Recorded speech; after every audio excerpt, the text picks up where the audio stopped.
Hey guys, it's the Lord here, back again with another action figure review. Today we'll be taking a look at the Cosmic Legions Book 2 Gravenight Aius something or other. Yeah, in all honesty, I do not remember this guy's last name, and because I'm stupid, I didn't look it up before I pressed record. I think it's Cyppiteon, if I'm not mistaken. I'll have it right in the title, but feel free to roast me for being a moron in the comment section below.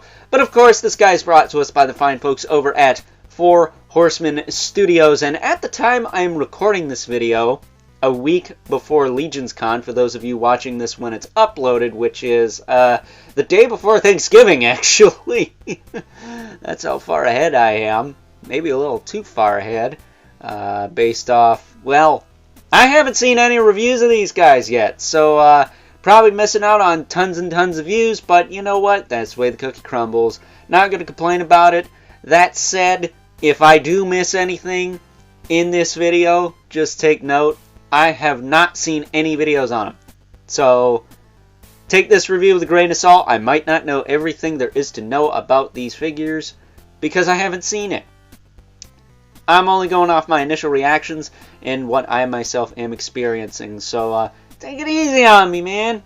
I'm not used to getting stuff first. So, with that being said, cutting right to the chase and getting into the meat and taters of this review, Aius here comes with a plethora of hands. Starting off with a pair of grip hands with the inappropriate hinge for holding weapons. He actually came packaged with these, but the hinges are pretty loose. So I popped them out, and I guess you can use them as fists. I myself will be tossing them in a baggie. He also comes with two trigger finger hands with the correct hinge for holding weapons. These are relatively tight. As far as the hinge goes, I haven't popped them on him yet. And last but not least, we get a pair of open, style-posy, gray alien hands. Because he is a gray alien, after all. But there you go. He's kind of reaching out. Aius home. Phone home, you moron. God, I cannot talk to save my life tonight. That said, he does come with the same weapon as Hvalkatar.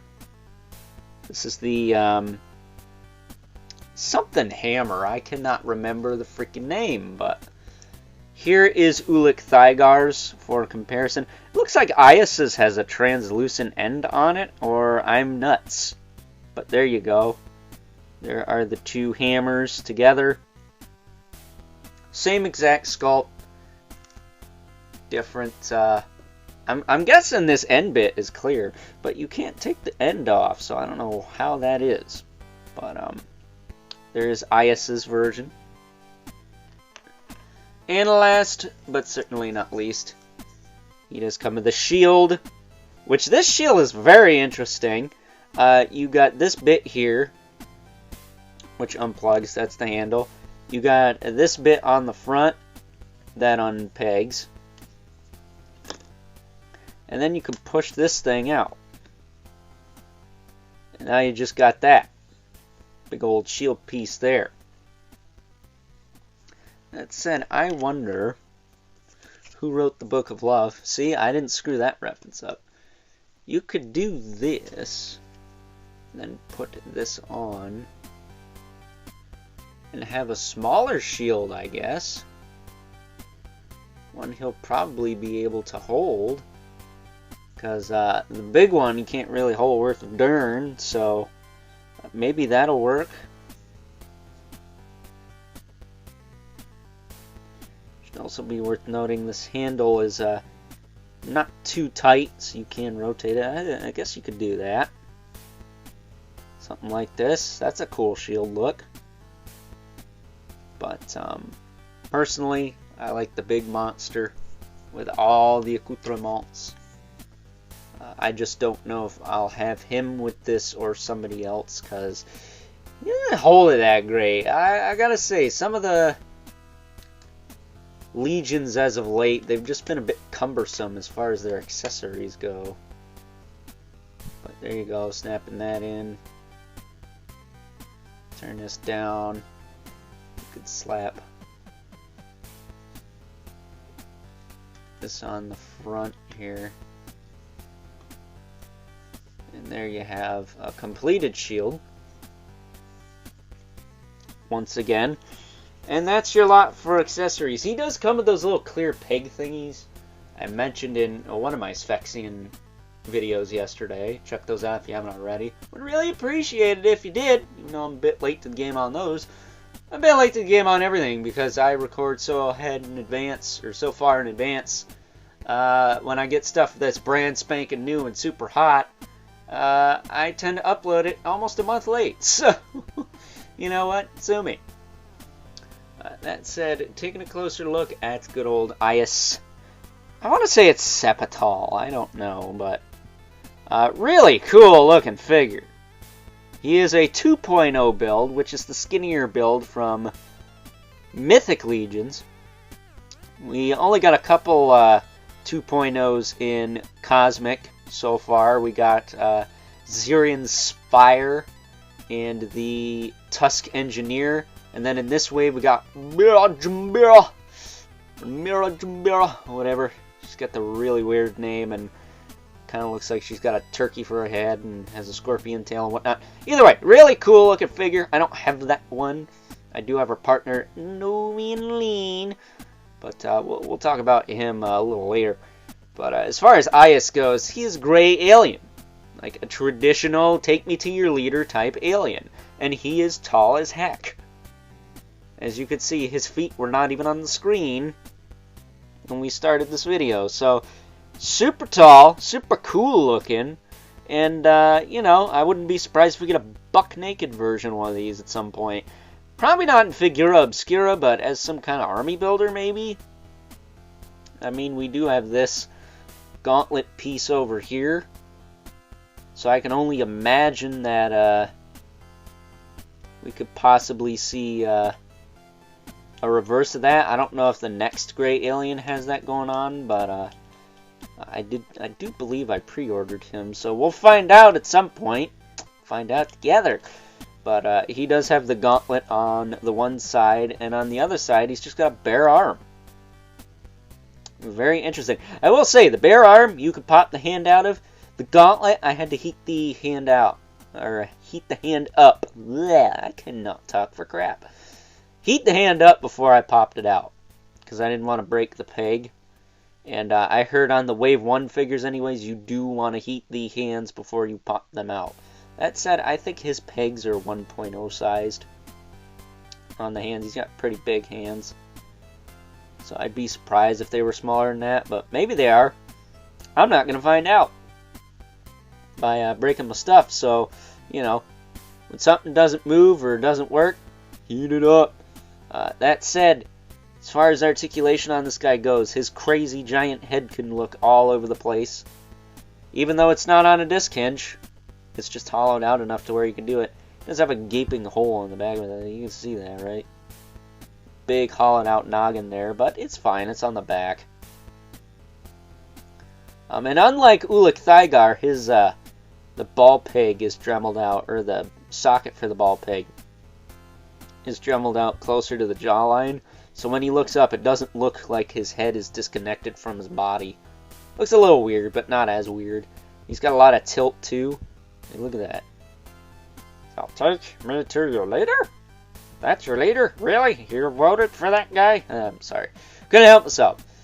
Of course, you can rotate all the way around, snap his neck. Now he's dead. Pauldrons go out. I did have to heat up the torsos on these figures to get the pauldrons in, with the exception of the brute scale Canuck Small. The first time I had to heat them up, second time, no, not so much, but I would just do it as a precaution. You can lift his arm up, put it back down, rotate it around. He's got a swivel in the elbow, single hinge at the elbow, which I think gives you about 90. Unfortunately, this guy I think was tooled before Mask of the Red Death, otherwise he'd have the super articulated elbows. That said, he does have really good range in the wrist. You can get that down quite a ways and then back up. He does have this little key around his neck, which looks a lot like, if I can get it out here, in a reasonable amount of time.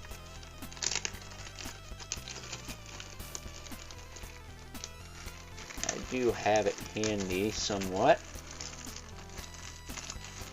It looks a lot like the key we got with the freebie key we got with our Wave 1 orders. Sorry, mine's in the bag with the skull, but you get the point. So that's kind of neat, kind of ties into the story there. He does have a new belt going across his chest here. This is like your traditional Legion's strap, but it has a lot of extra details, but unfortunately they're on the back because oh, that's where you store weapons, right? Is on the back. And he didn't come with anything small to put back here, and he didn't come with anything for his gauntlet peg hole there. So, kind of weird, but, you know, it's better than nothing, I suppose. Adds a little bit to him. And really, I would say leave a pauldron off this guy, maybe. Because this one's literally just floating here. It looks kind of out of place. I might even take it off, but he looks pretty cool with just having the one over here and then the gauntlet and then the super bear opposite side here. I don't know, it looks good either way. Now, as far as the torso goes, and thankfully Chris and George and Diego from Four Horsemen, they put out a, well, it wasn't a video, it was an episode of Four Horsemen O'Clock, mentioning that Aius' torso here was a little tight when they got him. As you can see, it is a little tight, but it does rotate. You gotta heat this thing up when you initially get him, or else you could possibly wreck this peg. So, you know, word to the wise, heat up and don't break your toys. That said, that was my thumb cracking. That's, yeah. He does bend forward.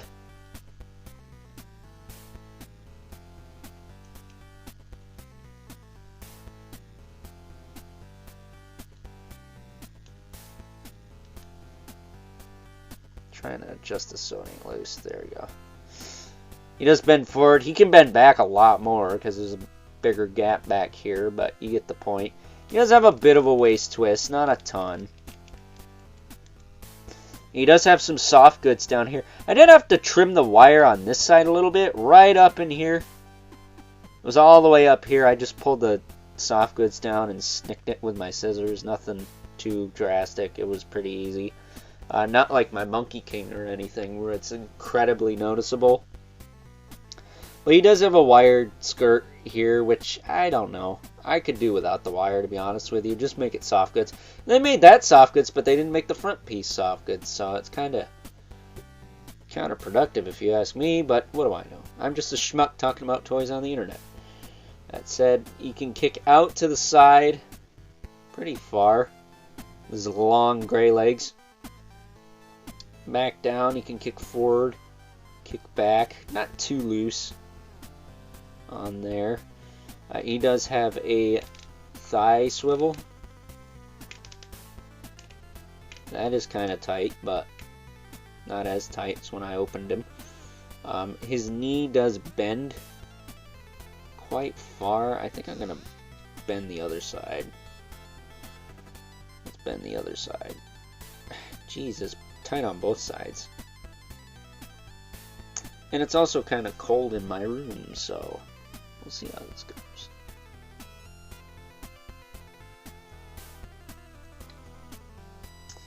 Well, there you go. There's the maximum amount of range there. About 90 degrees, so not too shabby for a single joint. There are some double joints that don't even get that. So, nothing to scoff at, really. Let's see, now it wants to work. Yeah, look at that. Now you want to work, you bugger. He does have a swivel below that. That does work pretty well. I will say, this side just works better than the other one. And then he's got a hinge in the foot with a swivel and a rocker. And he's got some crazy gray alien toes there. And peg holes at the bottom of the feet. But you might want to throw this guy on a stand, but his joints are tight enough. I don't think you need to. But, you know, not a bad idea. Plenty of stands out there that work with these guys. So, really cool figure. Not my favorite in the wave, though. I like the gray alien. I like the concept. The concept's awesome. I will say, his little neck thing, I always lose it. Always winds up somewhere other than where it's supposed to be. And now I cannot figure out where the Sam Hackett went.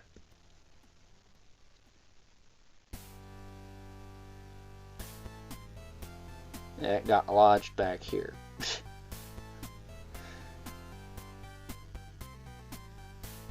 So I might have to double loop this thing around his neck. But the problem with this necklace thing is it doesn't hang on his neck. It hangs right underneath his skull. So I guess what you could do, you could pop a pauldron off and have it looped around those. And then have it sit right, but I don't know. That's not how necklaces work. They go around your neck, not your traps or whatever that is back there. But yeah, man. That's Aius something or other. Again, I'll have the name right in the title. Really cool figure. Kind of the Obi-Wan Kenobi of the Gravering crew, which is Hvalkatar, Kragnar, who we already looked at from Wave 1. And then also, I don't have them yet, but Vorga and Zirian Spire. Also from this faction. So, quite the ragtag crew we got going on. But you know what?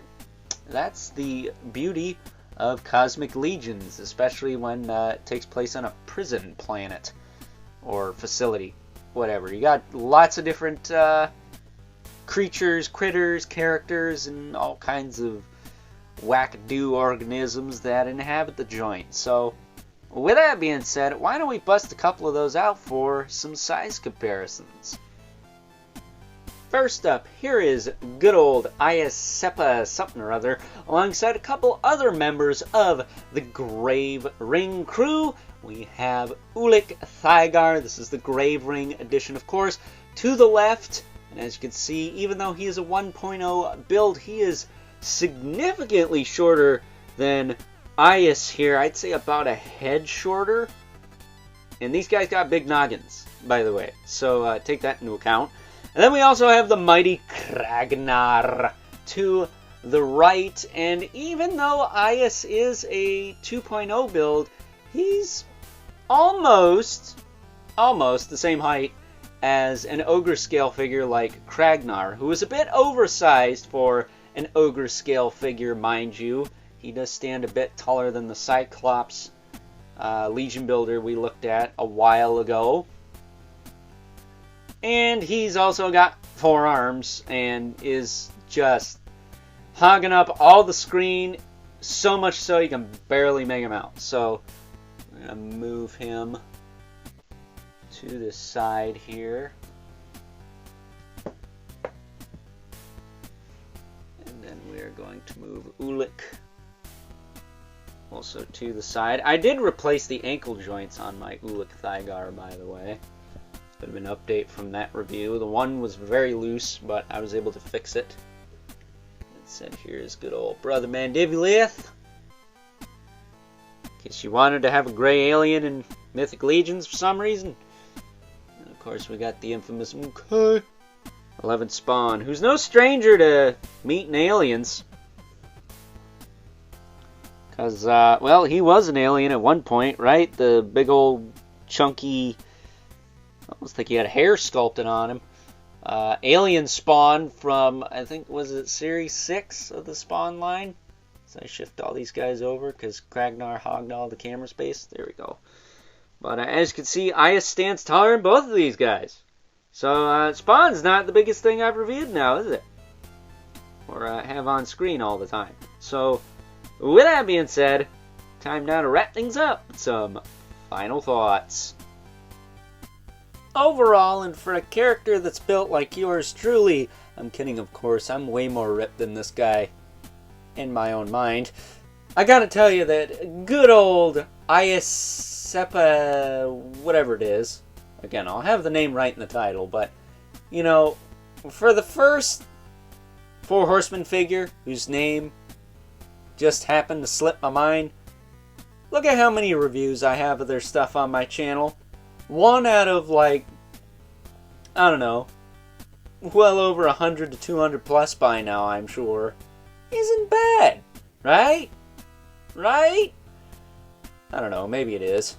Probably closer to 100 plus. But either way, that's not the point. Point being, you could pose that ever-living crap out of this guy. I did not know he was this poseable. I mean, seriously, look at this pose.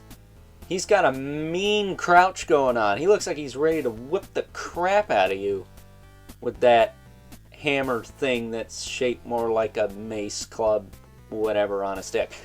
Either way, I gotta tell you, I really like this guy. And I think this wave, this whole Gravenight wave, the 3 figures I got from this wave that we'll be taking a look at over the course of the next few days, I think these are a little bit stronger than the Wave 1 figures, which is crazy to say because I've had the Wave 1 figures for some time, but with the exception of Slog, who is just a breed all his own, and even Kragnar to some extent, Wave 1 just didn't feel that exciting for me personally. Yeah, we got the Sphexians, those were cool, but they have their own issues. Ulik Thygar is cool, but it's a 1.0 build. We've seen that a lot. This guy's a 2.0 build, but he's tall as crap. He doesn't look like a 2.0 build. And even though he had an issue with his torso, the Horsemen came out not only on their YouTube channel, but also packed a freaking note in the box that I got my order in saying, hey, heat this up. They took the time to handwrite a note to tell you, don't break your freaking toy, you moron. Okay, they didn't call you a moron, but you know what I mean. And because I can't read, because I'm stupid, no, I'm kidding, my eyes are broken. Because I can't read the note, the video is very helpful. Granted, I could always have my dad read the note, but that's not the point. The point is, they made it very clear to heat this torso to make sure it worked before you pose the figure. And I can't say enough praise to just something small like that. Hasbro's not gonna do that. They didn't come out and say, hey, you can pop the panel off the Sentinel leg and tighten the screws if the knees are loose. They didn't do that. Granted, they went and fixed Galactus so he didn't have that problem, but for $350, if it's got a QC issue, why don't you put out a tutorial on how to fix it, you jerk-offs? So, yeah, once again, the Four Horsemen just firing on all cylinders. Oh, and by the way, this guy comes with more stuff that's useful to him than the Insomniac video game Spider-Man. Along with the next figure we're going to be looking at, Novian. I mean, that figure's the whole package, but we'll talk about that more tomorrow. So, with that being said, I hope you guys enjoyed this review. Until next time, I'll catch you guys later.